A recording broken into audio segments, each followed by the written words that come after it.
আমরা যেই মুহূর্তে এই বিশ্ব মুক্ত গণমাধ্যম দিবস পালন করছি সেই মুহূর্তে বাংলাদেশে আমরা একটা নবনির্বাচিত সরকারের দায়িত্ব পালন করতে কেবল শুরু করেছি। একথা ঠিক যে অবাধ তথ্য প্রবাহের একটা চ্যালেঞ্জ সবসময় আমাদের দেশে ছিল, কিন্তু আমরা একটা মুক্ত গণমাধ্যমের প্রতিশ্রুতি দিয়ে ক্ষমতায় এসেছি।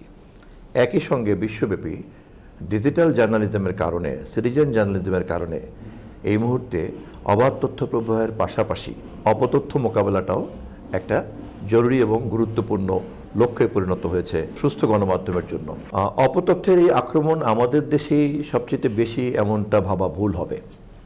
এটি যেদিন থেকেই ইন্টারনেট উত্তর গণমাধ্যম জগৎ প্রবেশ করেছে তখন থেকেই ডিজিটাল প্ল্যাটফর্মে এটি একটি নতুন ডিজিটাল হ্যাজার্ড হিসাবে আমাদের মধ্যে হাজির হয়েছে। আমাদেরকে জানতে হবে যে এই ডিজিটাল অ্যাডভান্টেজের সাথে এই ডিজিটাল হ্যাজার্ড সহ আমরা কেমন করে বাস করব, এবং সে কারণেই আমাদেরকে ডিজিটাল হ্যাজার্ড ম্যানেজমেন্টের উপরে গুরুত্ব দিতে হবে।